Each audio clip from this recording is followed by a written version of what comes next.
Welcome everyone. Just going to give it a minute or so just to allow everybody to get logged into the session, then we'll get started. If you wanted to, do feel free to pop in the chat where you're dialing in from. It's always interesting to know whereabouts everybody is. I'm in the northeast of England. I'm near Durham. High five to anyone who's close by.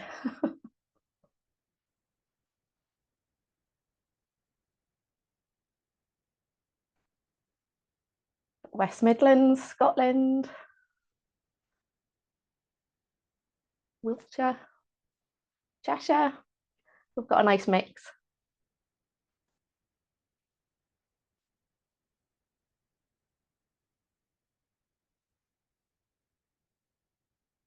Hi, Louis. Familiar name popping up there.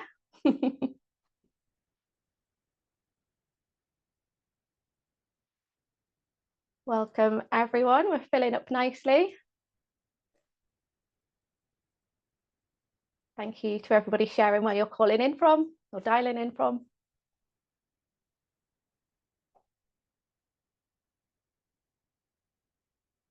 Fabulous. So we'll get started now with this session. Just to go over a little bit of housekeeping to start off with. This session is being recorded and you will be able to get a copy of the recording after the session. Live captions should be available for you should you need to use them. And we also have a Q&A function if you have any questions for the panelist speakers that we have today. And also keep active in the chat. It is a safe space. And we hope that everyone can feel safe to post information into the chat so that you can feel like you've been heard and valued in the session as we go along with the content today.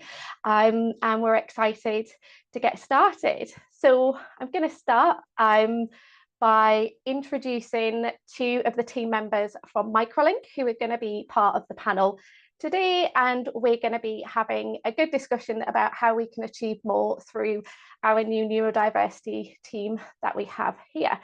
So my name is Abigail Tennant and I'm one of the consulting business psychologists here at Microlink, and I work with organisations to help them become inclusive, whether that's through training, educational support, or consultancy work to help them literally become more inclusive.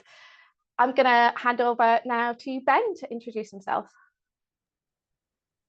Thank you, Abigail. Yeah, nice to see you all and thanks for joining us today.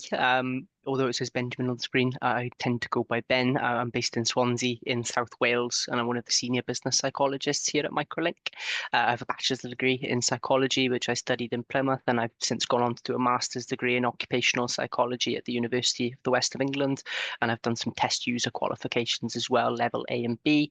I've had the privilege of working with neurodivergent adults for the last 5 years, nearly now. During that time, I've conducted things like workplace needs assessments, I've done coaching, I've done screening assessments for things like ADHD and autism, and I've also had the privilege of doing diagnostic assessments for dyslexia, dyspraxia, and dyscalculia under the supervision of some wonderful chartered psychologists. I've also done a few webinars and things of that nature for HR departments like workshops, and I've also done some work with organisations for neuro-inclusive practice from sort of the top down as well. Amazing, thank you. And Rachel. Hello, thank you very much, Abigail. Hello, everyone. Thank you so much for joining us today. It's a pleasure to be here with you. So I'm Rachel, and I'm also one of the senior business psychologists at Microlink. I am based in London myself. Similarly to Ben, I have been working in this space for almost 5 years at this point. I've also sort of worked with sort of one-to-one support, delivering things like coaching sessions and screening assessments as well, and workplace needs assessments. But then I also do consultancy work, so delivering sort of bespoke webinars and workshops to organisations, and supporting with things like audits to support organisations on their journey to neuro inclusion as well. Fantastic. Well, it's great to have you both here. I'm excited for where our conversation should go. One thing I probably should have mentioned is that I am neurodivergent myself, so I have ADHD and dyslexia. You may see a couple of those little tweaks, tweaks. No, still the wrong word, quirks. That's my dyslexia kicking in and trying to muddle up all my words for me. But as I said, you will see a very authentic version while I'm hosting this session. But we hope to give you a clear understanding of how we may be able to help you to emphasise what services we offer and some strategies that can enhance employee wellbeing, boost performance, and really build that supportive, inclusive workplace for organisations. So if we're thinking about the conversation, I'm just going to stop sharing now just so that you can see our speakers a bit more clearly in the session. So if we're thinking about the challenges that individuals are facing within the workplace, it's how do we get that support into organisations? How do we help to embed that support to make sure that individuals are supported, but organisations, their HR teams, their senior leaders, that they all become part of this learning and change for working environments. Because if you have a happy workforce, you have a productive workforce. So it's really about how can we support that? And there's things we can do, such as that education and awareness, coaching for individuals or even for managers, or co-coaching collectively, assistive technology and how that can support and make things easier for individuals, and also that consultancy piece as well.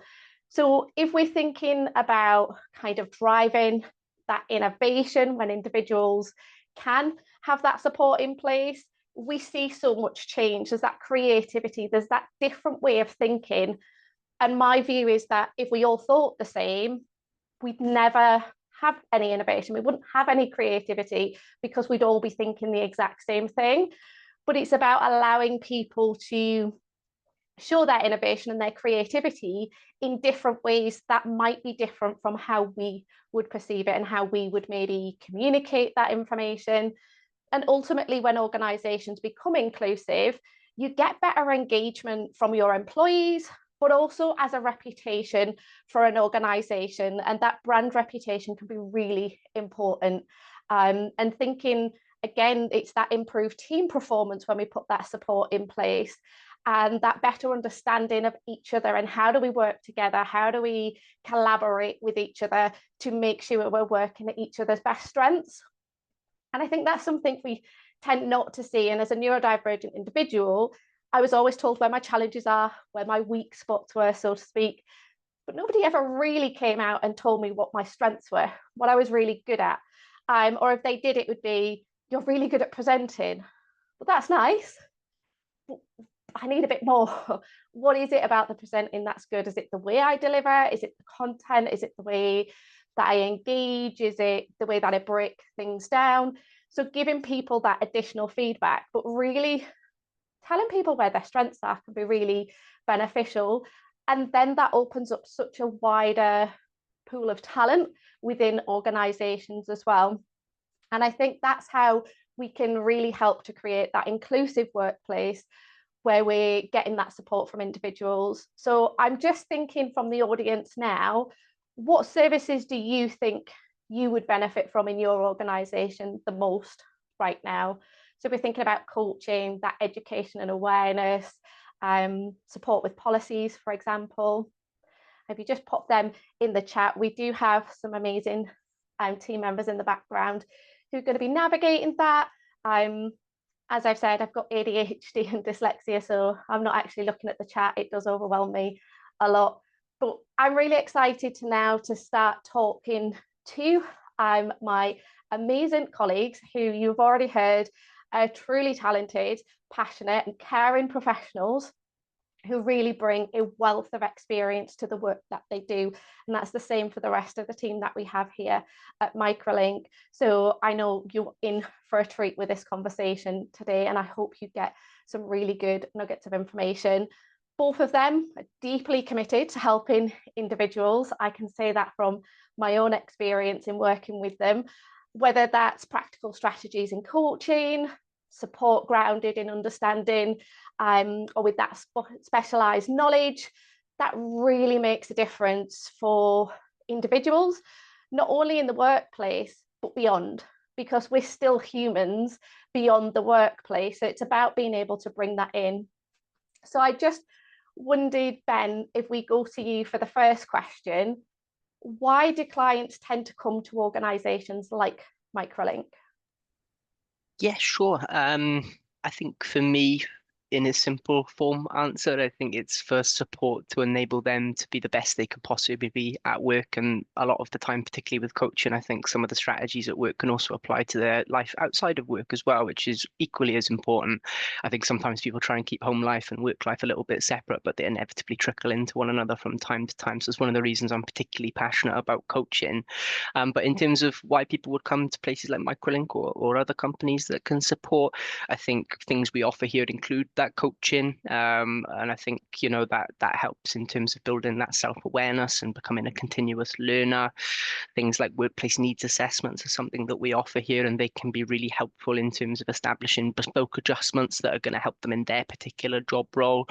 Perhaps holistic assessments or diagnostic assessments to formally assess and diagnose potential neurodivergence, and those sorts of things may pave the way for examination adjustments, which can be really helpful for individuals.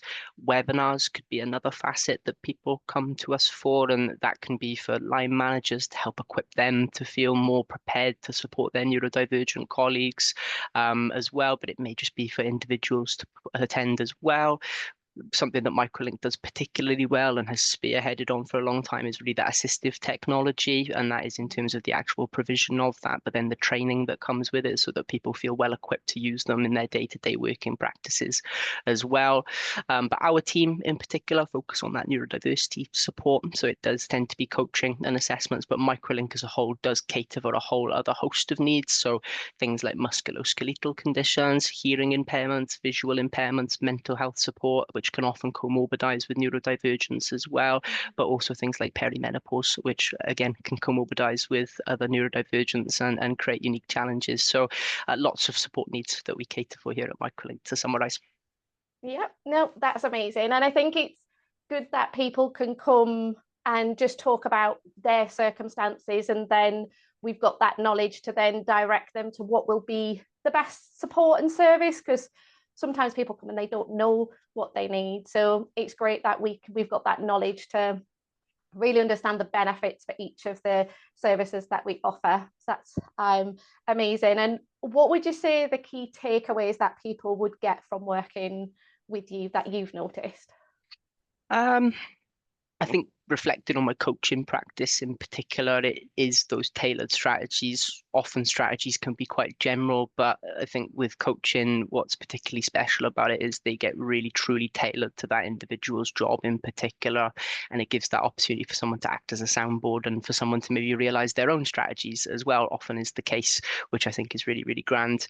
I guess on a particular personal level, one thing that I always like to translate in my coaching sessions is the power of reflection. And I think that sets people up to be an ongoing, continuous learner beyond the completion of their coaching sessions. I always say to people that, here's a strategy that may work based on the conversation that we've just had. But I think, although I'd love it to work perfectly first time, it's rarely the case. I think it's through experience, reflection, and iteration that something becomes truly bespoke and effective for an individual. And that tends to require a little bit of time and reflection. So that is something that I personally always try to get across throughout the course of the coaching sessions with an individual. Yeah, no, and I know from having coaching myself how powerful it can be to empower you again, because for lots of individuals that's been stripped. For some individuals where they maybe are second guessing themselves, or that self-doubt's kicking in, and can I do it? How can I make this work for me? And it's having somebody sometimes, and I know when I was doing coaching, it would be the first time people have actually opened up fully as to where their challenges are, how they're impacting them, and then we can navigate that together.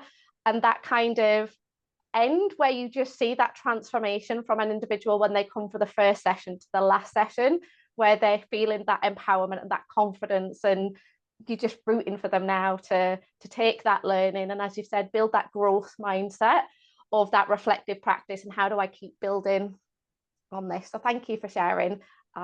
that, Ben. And Rachel, you've had opportunities previously of supporting not only individuals, but also organisations as a whole. So from your experience, what would you say are some of the key challenges that businesses are facing?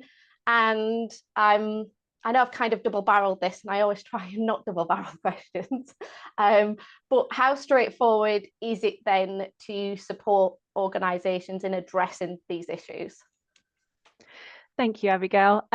I would certainly say that, based on sort of my experience of working with organisations, that one of the key challenges is around line managers and line manager awareness of neurodivergence, and sort of their confidence in being able to effectively manage and support all individuals within their teams. I would certainly argue that this has a sort of straightforward approach to being able to address and sort of support this and navigate this, starting with ensuring that there are policies in place that clearly outline the process that line managers should follow for their particular organisation. Just to ensure that their team members are supported. So, for example, how can they go about making a referral for assessments or for coaching, like Ben outlined, really beneficial services for employees. And then this helps to ensure that, as a starting point, line managers are signposted to knowing how to approach it, where to go. They've kind of got that foundation and that scaffolding to support them with that. And again, this is something that organisations like Microlink can support with as well, in terms of looking at what would that look like and what is it that would be needed and what would work well for your organisation.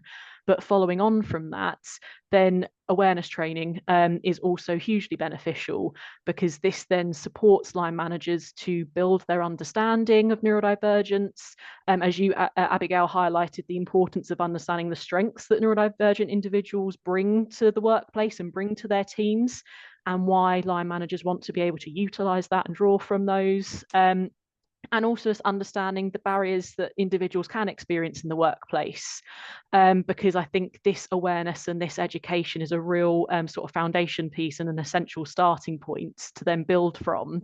And this can also support line managers to understand how they can manage neuro-inclusively and create a culture that's, a safe space within their teams. And then this can help to build confidence for line managers in terms of how they manage and support their teams as a whole. So I would certainly say that is one of the key challenges, sort of areas that has come up in sort of the work that I've done. Yeah, that's amazing. Thank you. And it's interesting, and you'll see me just looking to the side and I'm just making notes because otherwise I'll forget. But scaffolding you mentioned, and it's something that I've been implementing a lot in my sessions now. It's not just a one thing. So sending someone just for coaching is not the only answer. It has to be more structured support across within an organisation. It's not just a one thing on its own. It is that scaffolding approach and that kind of awareness, not only for a manager, but where do they go if they have somebody that they need to support?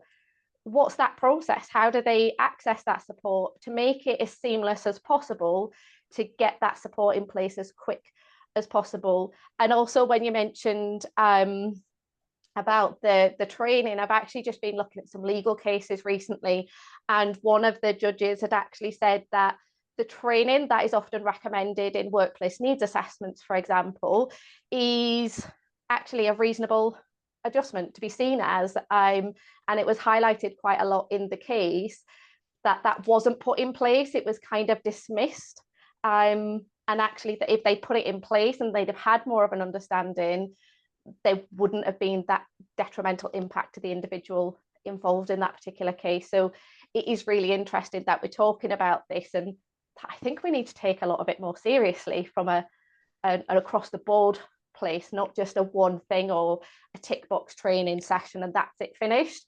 What do we do beyond that to keep that inclusivity in place? And Ben, in your experience, even when somebody is supported, for example, with one-to-one support from an organisational context, what can businesses do to strengthen and sustain that individual progress? So beyond that one-to-one. Thanks, Abigail. I think just to echo some of the points that were said not long ago, I think that awareness training and webinars, things of that nature can really go a long way. I think it helps to normalize that dialogue around neurodivergence more. It can enhance awareness at an individual, but also a management and organizational level as well, and help to break any stigma that may still be there or pre-existing. I think as well at a management level, I think just showing that genuine interest can be really helpful. If someone discloses to you that they have a neurodivergence or a disability, try and show that genuine interest, read around a particular topic and maybe investigate potential support needs or strategies that may help, and then have that dialogue with people, make them feel safe, make them feel comfortable, make them feel heard. But I think creating that culture of openness as well, make people feel able to be vulnerable and share their unique strengths and challenges that they may experience, and ensure that there is that space to provide feedback anonymously about organizational working practices so that these can be accounted for and developed through time. I think as well, one thing that can be good and something that's shone through a lot in my coaching sessions is maybe encouraging the creation, if they're not already existing, of those sort of internal employee support groups. Many times I've had individuals come into coaching sessions and they'll bring stuff in that they've maybe spoken to their colleagues about and found to be really beneficial. But I think that helps to create a sense of agency at an individual level. And I think having those employee resource groups or employee support groups, however you'd like to term them, I think helps to foster that sense of community, which can be really, really helpful. Yeah, I agree with that. And it kind of feeds into the point where you said about anonymous feedback, is just building that psychological safety that if they maybe don't feel so confident saying it out loud, then they still have this way of having their voice heard through an anonymous impact as well, but then also having that community of other individuals who can maybe relate, or maybe they've got something that they've put in place that they can then take that information and maybe use it, or give them ideas as to things that they could use as well. So yeah, I think the employee resource groups can be really beneficial. And Rachel, what kind of collaboration or communication between external support providers and internal teams tends to work best? So if we're thinking about HR representatives, for example, thinking about the logics of getting started, how can we look to build those strong relationships between both? Yeah, absolutely. I mean, yeah, communication is of massive importance. And I know that, certainly we've all had sort of lots of conversations where, it might be HR representatives, as you say, they might come and say, we want to do more to support our neurodivergent employees, or we want to kind of develop our neuro inclusion internally, but we just don't know where to begin. We don't know where to start. And it's obviously always great to know that they're opening up that conversation and they are, reaching out to those external supports to navigate that and explore that. But having that regular contacts and communication with external support providers, like ourselves, just enables a strong relationship to be built between the external support and, the internal organisation. And this relationship and the regular communication then enables us to be able to understand what are the pain points for their organisation and their employees, like what is the feedback that they're hearing from their employees, what are the constraints that they have, because it might be depending on what industry that they're in. For example, it might lead to some barriers in terms of certain support, being accessible for whatever reason that may be, and sort of establishing what are the priorities, like where should that journey begin, because that doesn't look the same in different organizations, it doesn't look the same in different fields and industries. But this then regular communication can then lead to working on that tailored approach and journey for that organization based on where they're starting their journey at, because they might, like Ben mentioned, employee resource groups, the organization might already have things like that in place. They might already have referral pathways to support like coaching and assessments, or they may not have that in place yet. But it means working with external support providers that have the expertise that they can bring, means that they can establish, well, what does this roadmap, what does this journey look like for your organization? And we can then agree priorities in terms of, okay, as a starting point, it might be that we need to kind of review your policies and make sure that there is that sort of foundation in place to ensure that line managers and employees know how to access support or how to approach that. And then this relationship continues to build and continues to grow. And then it means that further services can be implemented down the line. It might be that the next step would then be doing webinars or workshops, and then yes, this can continue to develop and progress over time as the organisation progresses on that journey to neuro inclusion. So that strong relationship enables that really bespoke approach that is best for that organisation and their employees. Yeah, no, it's really interesting points that you've made, and I think it does come back to that tailoring, because I know when I've delivered sessions before, I've often been asked, what are other companies doing? And it's so difficult to give that answer because it depends on the context, like you say, what remit they're in. Are they legal? Are they insurance? Are they a bank? Are they a call center? I'm trying to think things off the top of my head now, but retail as well. So there could be so many different changes, but it's about, I seen it in a session the other day, and it was talking about looking in a mirror, not looking in the glass at the reflection. So stop looking at what everybody else is doing and try to copy what everybody else is doing.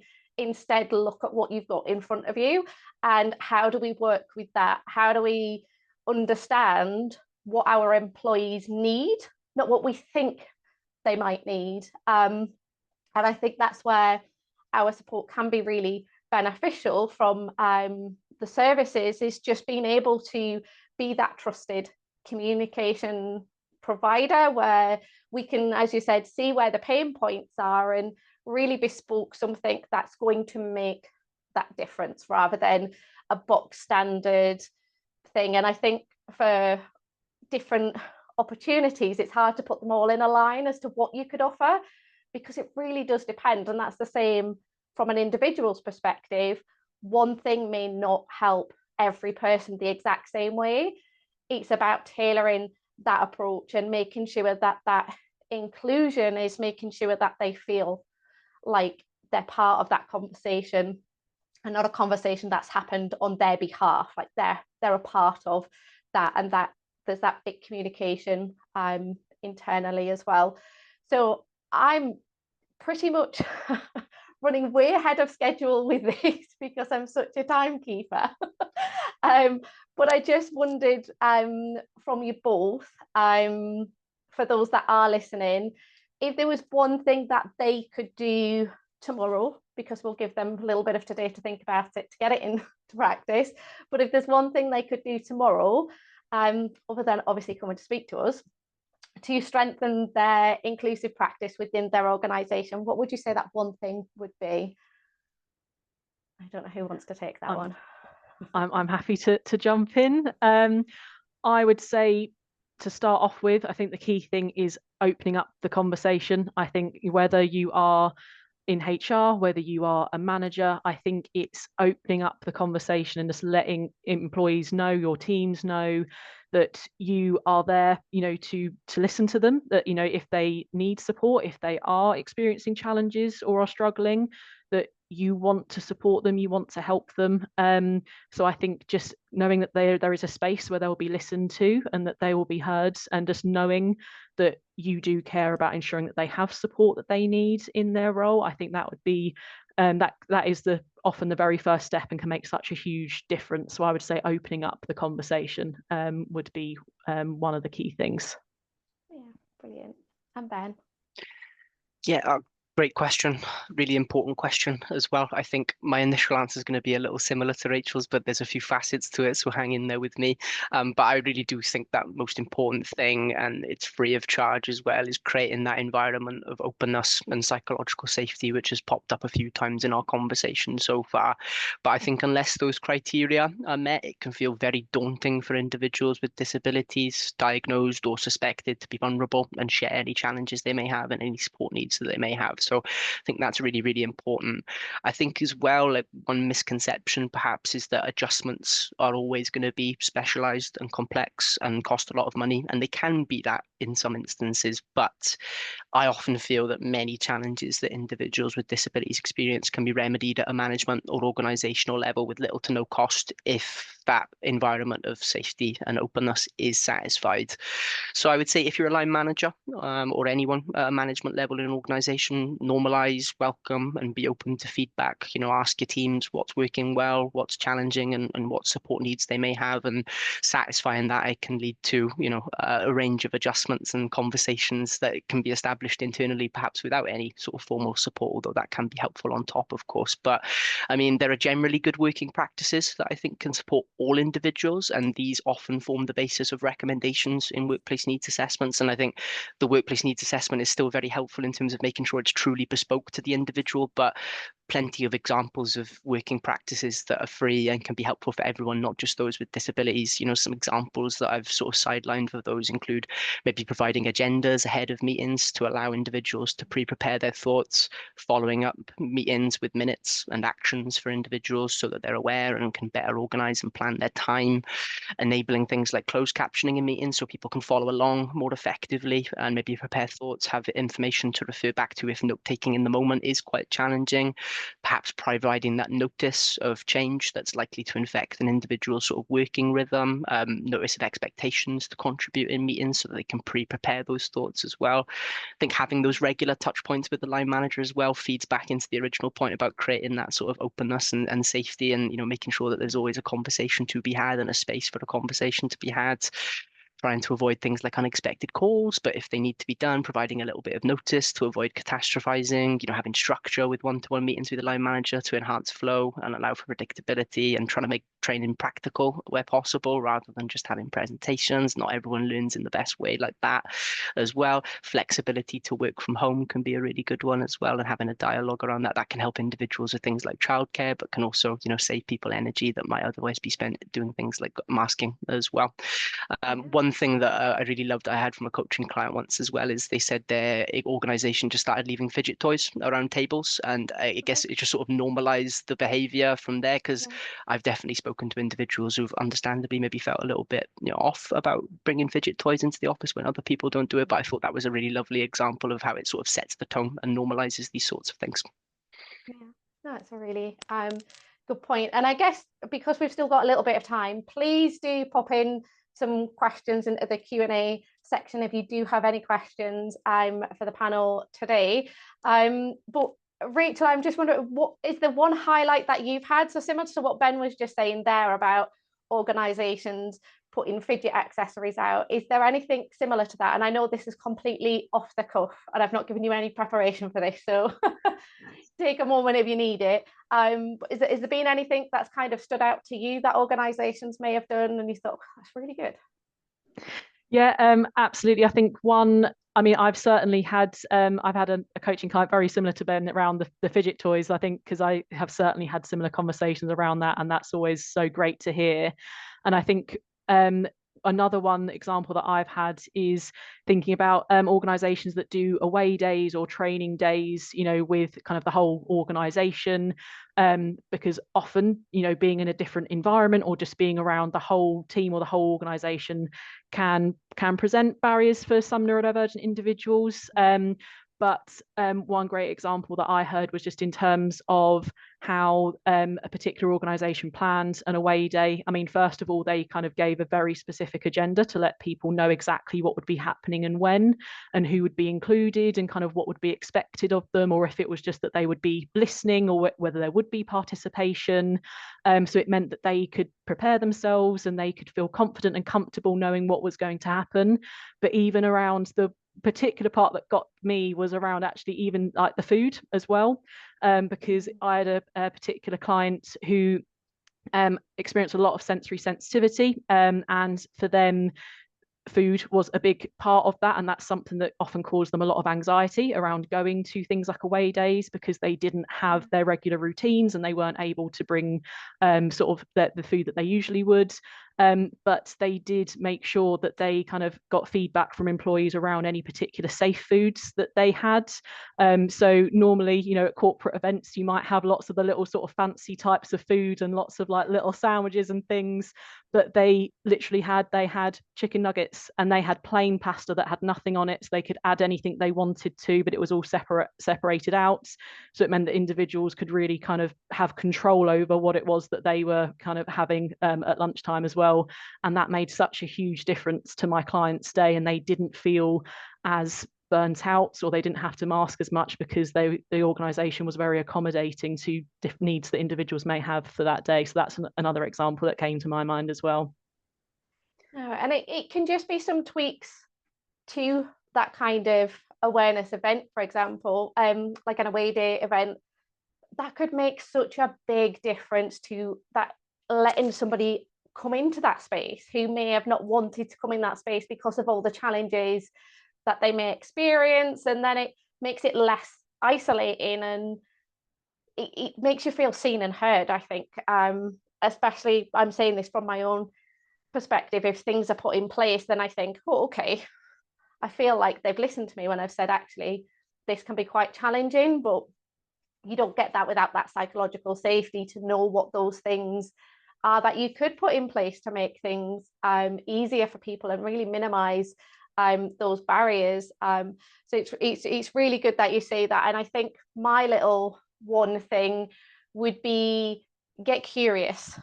Don't presume that you know what's going to work or why you think somebody might be finding something difficult, or even if they are finding it difficult. I think there's too many assumptions that often happen, and actually if we take a step back and become curious and ask some questions, you tend to find out a lot more, and then you can start saying to yourself, oh, it's not what I thought it was. So get curious and find out whether or not what you've assumed is correct, or is it actually incorrect and you've just misassumed because of that, I guess, that stigma, that social perspective of different aspects can sometimes get in our way. So it's taking that step back and actually seeing what is happening.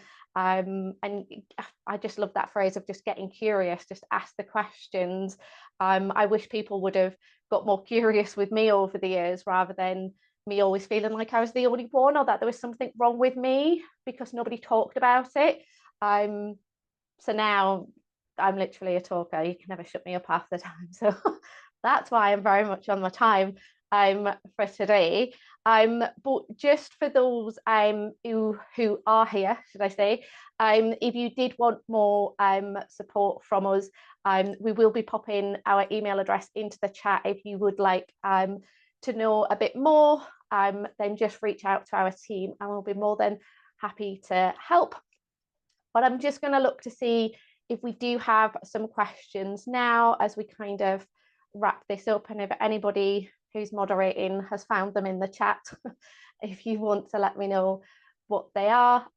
So we have the first one, which is, how could you advise employers or employees who aren't neurodivergent to have helpful conversations around support for neurodivergent colleagues, knowing that not all individuals are the same?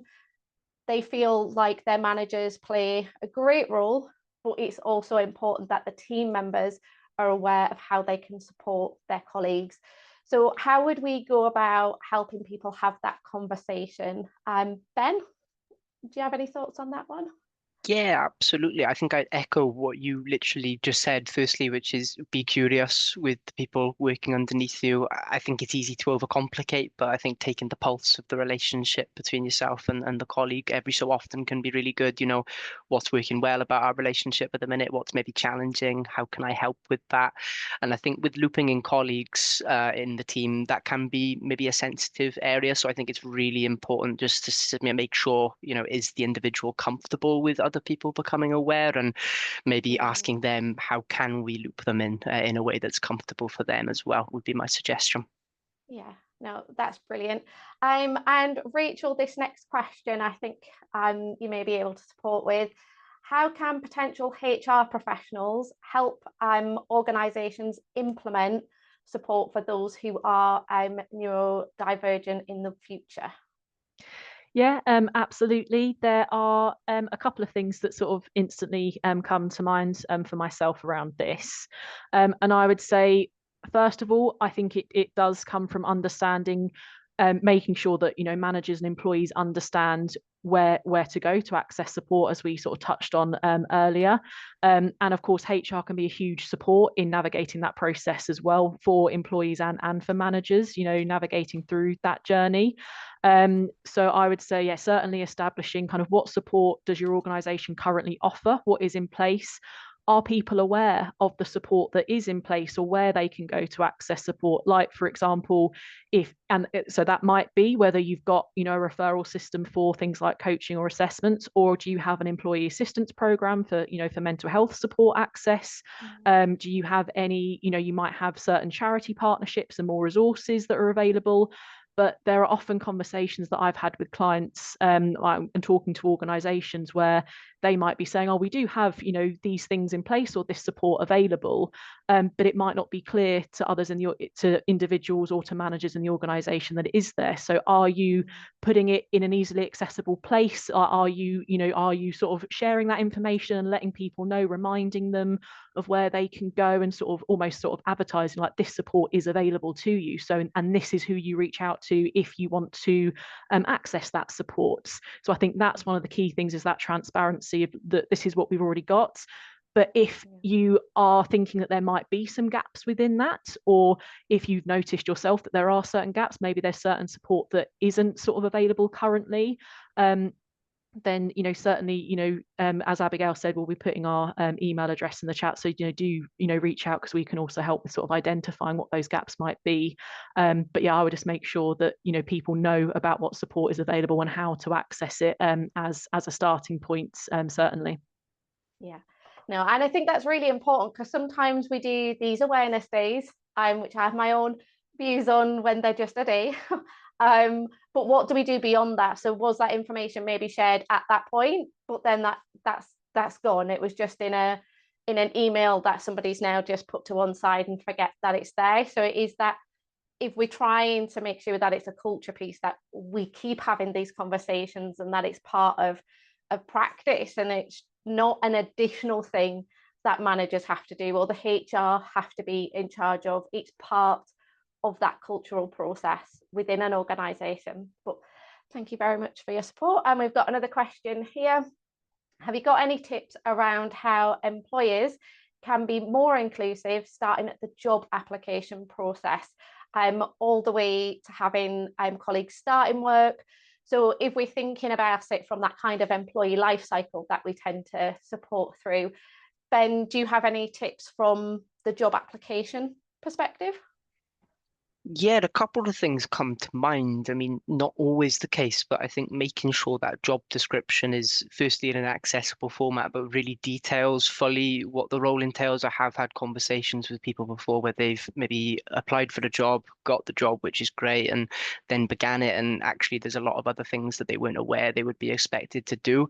So I think if you are going to post for the job, make sure it's really, really clear in advance what the expectations are going to be. I would also say, with regard to the actual interview process, just making sure that links to join are really accessible, dates and times are clearly specified, maybe following up with those things, but trying to provide those questions in advance as well, so that people can pre-prepare answers and thoughts that they may have, and ultimately put their best foot forward. With a lot of the neurodivergent conditions, working memory can be a bit of a challenge, so having that information in advance can really enable someone to feel confident and comfortable going into an interview, feeling prepared and able to put their best foot forward. Yeah, definitely. And I think one thing that I've noticed from doing the consultancy side is that I often say, think about your website, because normally if somebody goes for a job application, they want to know about the company that they're going to work for. If you're not very accessible on your website, people may not feel like that might be the right environment for them.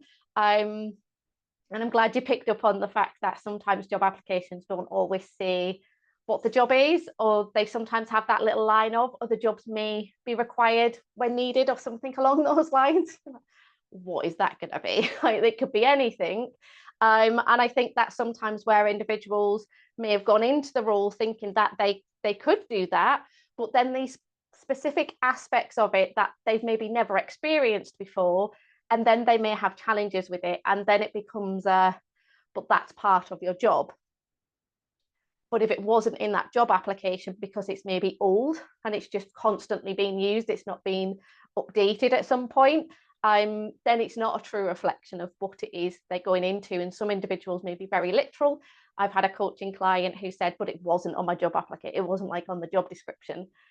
And you think, well, they've got a point. It wasn't on there. And now you're asking them to do something that was totally different to the remit of their particular role.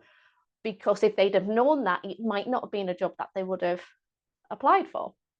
So it's thinking about, how do we get that support in? And from a web perspective, if somebody's applying, can they come to you and ask for adjustments? Do they have to see why they need an adjustment? How open are we to having those conversations with individuals if you need any support? Because sometimes they might want a phone call, and sometimes they just want to send an email because they don't want to physically speak to someone. So it's having these different aspects, but then making sure if we are doing it in the recruitment process, that you're doing that with onboarding, you're doing that with the training, that we're making sure they've had the right support in training through that probation period. Have they had enough support in that period?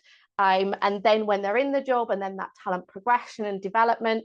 So it's not just let's think about it from a recruitment. It is, how do we continue to make sure that we're inclusive throughout the whole process? Because then that embeds into an organizational culture that they are taking that seriously as well. As I've said, we're well ahead of time here, and I can't see any other questions. So if anybody does need to drop off early, please do. Do you guys have anything else that you want to add to anybody who is still here?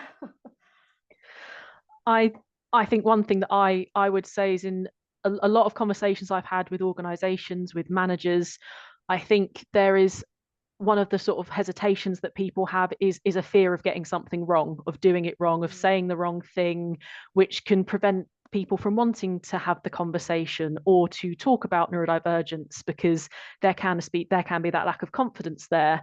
And I would just emphasize, don't sort of let kind of worrying about that mean that the conversation or the support then isn't there, because the most important thing is ensuring that neurodivergent individuals feel supported, so they have that support, which then enables them to thrive.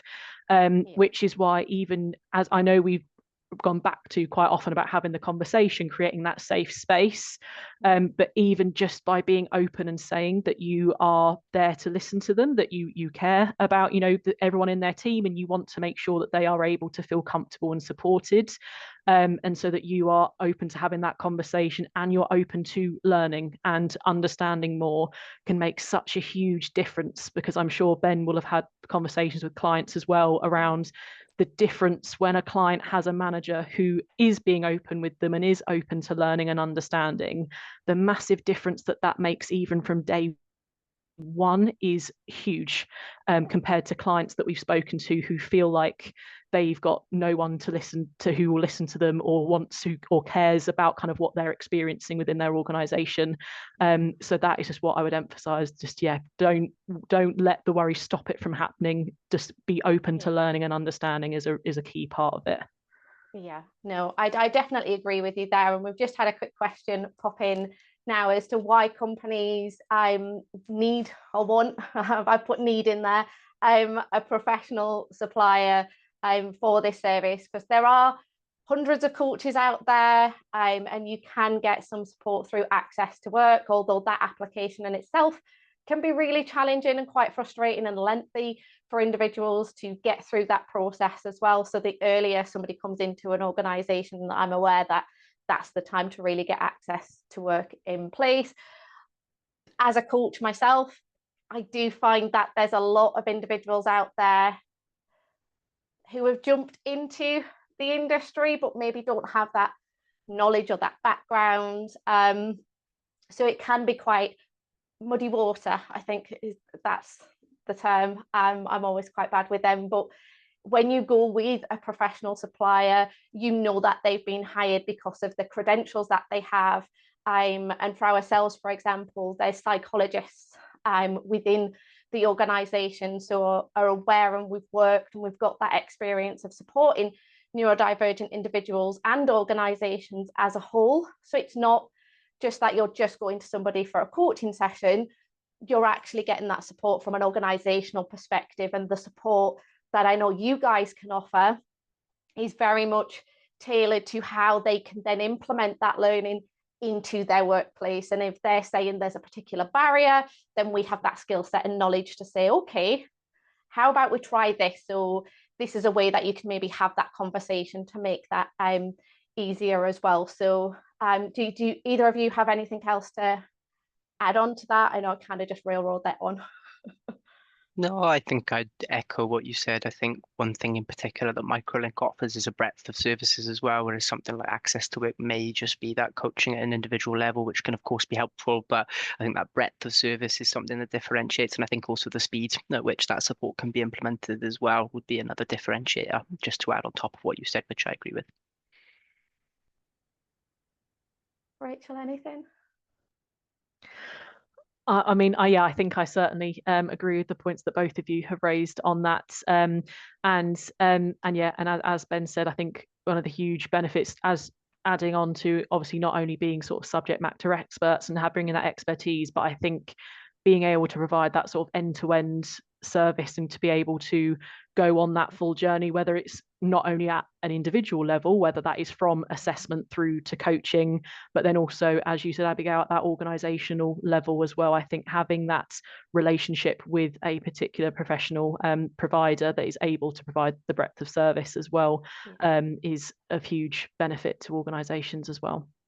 Yeah, and I think there's just a point that came into my head, is that if you're paying for a service, and sometimes you might have to pay for it yourself sometimes, you want to know that that money is going to be value for money as well. And even for an organisation paying, working with organisations, they want that return on investment. If they're putting that investment in, what are they going to get back out of it? And I think it's, if you go with a reputable organisation, then you have more of that assurance that there is going to be a difference that is going to happen, and it will generally be positive from most of my experience. I always say most because there will always be the odd outlier. That's a psychologist in me. But thinking about that return on investment for organisations, the absenteeism of individuals, and I've been there myself. I've been in burnout because of the workplace. I've had to take time off because of cognitive burnout, where I physically can't do it. I want to, but I physically can't do it anymore. I mentally can't be the person I desperately want to be because there's a barrier in place. And I think then that becomes, you're out of the work, you're not doing that work that you would normally be doing. So it's about making organisations aware of why this is so important as well, to come to a professional organisation who understand that and who can really support that narrative as well. We've got another conversation, which I'm a fan of.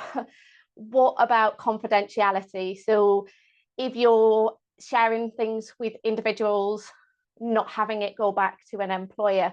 And I know from our coaching perspective that confidentiality is something that we take really seriously, and as part of our contracting.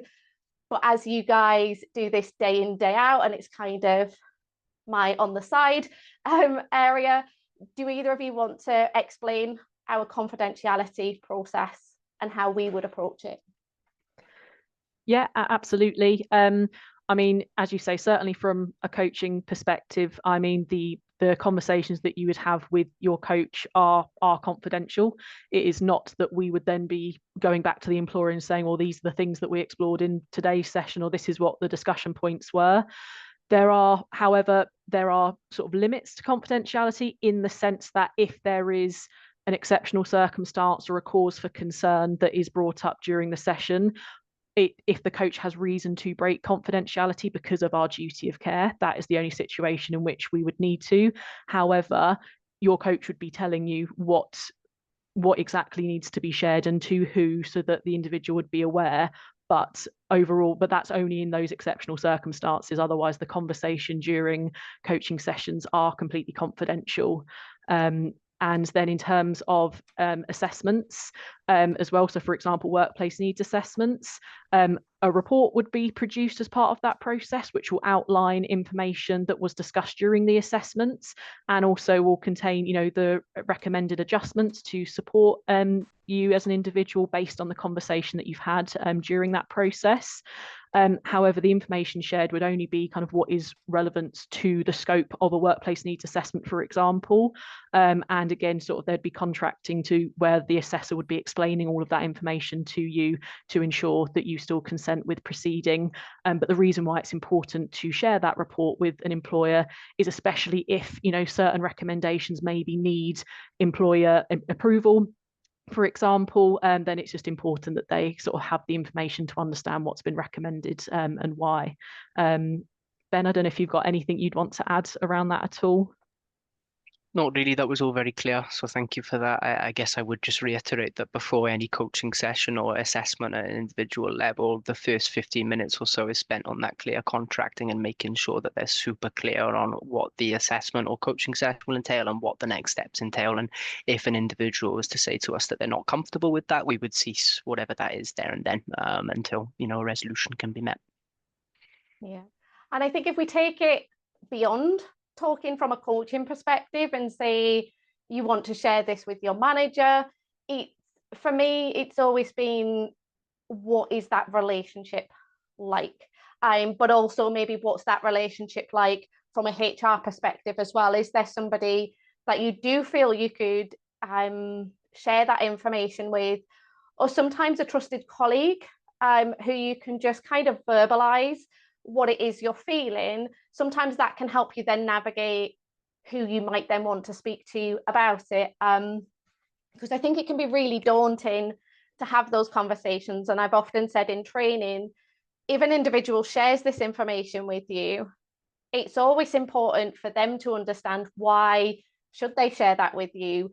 If they share this, it's really deep, it's really personal, how is that going to impact them moving forward? So it's about that safety piece as well as the confidentiality. So if you were to go to HR, for example, that there is that knowledge between the two of you before you share that information, that conversation will remain confidential. And a general rule is things should stay confidential unless there's a risk to the individual or somebody else, in which case it's been open. I think that's why I like that coaching contract part. And I think I actually encourage managers sometimes to have that little bit of contracting as well for that open transparency. So if we're having this conversation, this is what would happen as a result of this, should we need to. But even if I was to disclose something, I'd always ask an individual, are you happy for me to share this? This is what I would say, is that okay with you? It's not about doing it on behalf of someone unless they've specifically said that they would like to. So I hope that's given you a little bit of context there as well. But we're pretty much done for questions now, but thank you both so much for taking time out of your diaries to come and join me on this session today. And thank you so much to everybody who has joined, and also anybody who may be watching this on the recording. We've not forgotten about you, but we hope you've enjoyed this session and you've gained some useful information. And should you need anything else from us specifically, please reach out to us. We're very friendly, and we're happy to help in whatever way that might be, to make sure that everybody gets the right support that works for them. But thank you very much for joining us, and I'm going to go before I keep saying thank you 20 more times. Enjoy the rest of your day and week. Bye. Thank you, everyone. Bye-bye. Thank you.